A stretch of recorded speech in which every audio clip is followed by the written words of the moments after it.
नमस्कार दोस्तों, आपका स्वागत है इस चैनल के एक और एपिसोड में।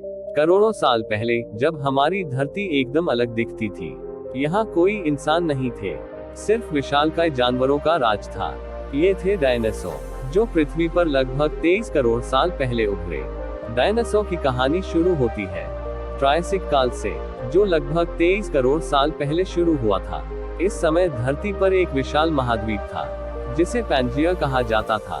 यह महाद्वीप धीरे धीरे टूटने लगा और अलग अलग महाद्वीप बनने लगे। इस समय धरती पर छोटे छोटे जीव जैसे कि आकोसोरस थे। इन्हीं से डायनासोर की उत्पत्ति हुई।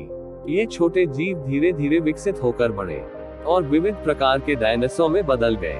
ट्रायसिक काल के बाद आया जुरासिक काल, जो लगभग 20 करोड़ साल पहले शुरू हुआ। इस समय धरती पर कई प्रकार के पौधे उगने लगे और वातावरण भी बदल गया। इस बदलते वातावरण में डायनासोर का विकास और भी तेजी से हुआ। अब तक वे पृथ्वी के हर हिस्से में फैल चुके थे। जुरासिक काल में ब्रोंटोसोरस, टायरानोसोरस और स्टीगोसोरस जैसे विशालकाय डायनासोर की उत्पत्ति हुई। ये जानवर अलग अलग प्रकार के थे। कुछ घास फूस खाते थे तो कुछ मांसाहारी थे। कुछ डायनासोर घास फूस भी खाते थे और मांस भी खाते थे। लगभग 14.5 करोड़ साल पहले क्रिटेशियस काल शुरू हुआ। इस काल में डायनासोर का विकास अपने चरम पर था। यहाँ तक कि उड़ने वाले डायनासोर जैसे कि पटेरोसोरस भी उभरे। डायनासोर ने इस समय धरती के हर हिस्से को अपना घर बना लिया था, चाहे वह जंगल हो, रेगिस्तान हो या समुद्री किनारे हो। उस ऐतिहासिक घटना की जिसने धरती पर जीवन का चेहरा हमेशा के लिए बदल दिया। लगभग 6.6 करोड़ साल पहले पृथ्वी पर जीवन अपनी चरम स्थिति में था। डायनासोरों का युग अपने स्वर्णिम काल में था। वे धरती के हर कोने में फैले हुए थे और अपने विशाल आकार और ताकत के बल पर प्राकृतिक वातावरण में अपना दबदबा बनाए हुए थे। लेकिन एक ऐसी घटना घटने वाली थी जो इनके युग का अंत कर देगी। एक विशाल उल्कापिंड अंतरिक्ष से पृथ्वी की ओर तेजी से बढ़ रहा था। यह उल्कापिंड लगभग 10 किलोमीटर व्यास का था, जो लगभग एक छोटे शहर के आकार का है। इसकी संरचना मुख्य रूप से चट्टान और धातु से बनी थी, जिसमें निकेल और लोहे की प्रचुरता थी। यह उल्कापिंड लगभग 20 किलोमीटर प्रति सेकंड यानी 72,000 किलोमीटर प्रति घंटा की गति से पृथ्वी की ओर बढ़ रहा था। ये गति इतनी अधिक थी कि इसने पृथ्वी के वायुमंडल में प्रवेश करते ही एक भयंकर विस्फोट किया। जब यह उल्कापिंड पृथ्वी से टकराया तो इसके परिणाम स्वरूप लगभग 100 मिलियन मेगाटन TNT के बराबर ऊर्जा का विस्फोट हुआ। यह ऊर्जा लगभग 10 लाख परमाणु बमों के विस्फोट के बराबर थी।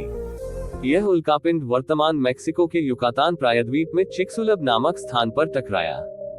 इस टक्कर से एक विशाल क्रेटर बना, जिसका व्यास लगभग 150 किलोमीटर और गहराई लगभग 20 किलोमीटर थी। इस विस्फोट के कारण तुरंत ही आसपास के क्षेत्र में सभी जीव जंतु नष्ट हो गए।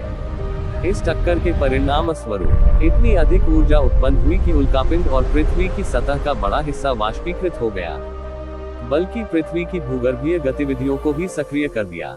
टक्कर की ऊर्जा इतनी अधिक थी कि इसने पृथ्वी की सतह को हिला दिया, जिससे कई ज्वालामुखियों में विस्फोट हुआ। विशेषकर भारत के डेक्कन ट्रैप्स में ज्वालामुखी गतिविधि में तेजी आई। इसके परिणामस्वरूप लाखों टन लोहे के टुकड़े और अन्य धात्विक सामग्री अंतरिक्ष में छिटक गई। ये टुकड़े पृथ्वी के गुरुत्वाकर्षण को पार कर अंतरिक्ष में फैल गए।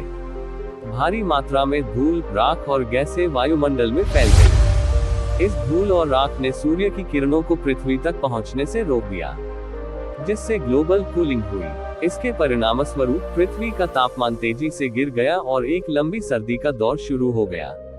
टक्कर के कारण पृथ्वी पर बड़े पैमाने पर अग्नि वर्षा भी हुई। विस्फोट से निकले गर्म कणों ने जंगलों और वनस्पतियों में आग लगा दी, जिससे बड़े पैमाने पर आग लग गई और वातावरण में कार्बन डाइऑक्साइड की मात्रा बढ़ गई। टक्कर के कारण महासागरों में विशालकाय सुनामी की लहरें उठी, जो सैकड़ों किलोमीटर दूर तक पहुंची। इन सुनामी लहरों ने समुद्री जीवन और तटीय क्षेत्रों को भारी नुकसान पहुंचाया। इस टक्कर के परिणाम स्वरूप डायनासोरों सहित लगभग 75% जीव जंतु विलुप्त हो गए। बड़े डायनासोर जो पृथ्वी पर राज करते थे, अचानक ही समाप्त हो गए। केवल छोटे जीव जो भूमिगत रह सकते थे या जलवायु परिवर्तन के प्रति अधिक अनुकूल थे, वे ही जीवित रह सके। टक्कर के कारण पृथ्वी के पारिस्थितिकी तंत्र को भारी नुकसान हुआ। पौधों की वृद्धि रुक गई और खाद्य श्रृंखला में भारी व्यवधान उत्पन्न हुआ। जीव जंतु जो इन पौधों पर निर्भर थे, वे भी धीरे धीरे विलुप्त हो गए। टक्कर के बाद छोटे जीव जंतु जैसे कि स्तनधारी पक्षी और छोटे सरीसृप जीवित रहे और धीरे धीरे वे पृथ्वी पर प्रमुख जीव बन गए। ये घटना उन छोटे जीवों के लिए एक अवसर बन गई, जिन्होंने अपने आप को नई परिस्थितियों में अनुकूलित किया। समय के साथ पृथ्वी के पारिस्थितिकी तंत्र ने पुनः संतुलन प्राप्त किया। नए पौधे, नए जीव जंतु और नई खाद्य श्रृंखलाएं विकसित हुई। ये घटना जीवन के विकास के एक नए युग की शुरुआत थी। तो दोस्तों, ये था डायनासोर के अद्भुत और विशालकाय दुनिया का एक संक्षिप्त और विस्तृत विवरण। इन प्राचीन जीवों का इतिहास हमें धरती के इतिहास और विकास के बारे में बहुत कुछ सिखाता है। डायनासोर की विविधता, जीवन शैली और विलुप्ति के अध्ययन से हमें न केवल प्राचीन जीव विज्ञान को समझने में मदद मिलती है, बल्कि यह आज के पर्यावरणीय और जलवायु परिवर्तन के मुद्दों पर भी एक महत्वपूर्ण दृष्टिकोण प्रदान करता है। अगर आपको यह वीडियो जानकारीपूर्ण लगी हो तो लाइक, शेयर और सब्सक्राइब करना न भूलें। अगली बार फिर मिलेंगे इसी प्रकार की नई वीडियो के साथ। धन्यवाद।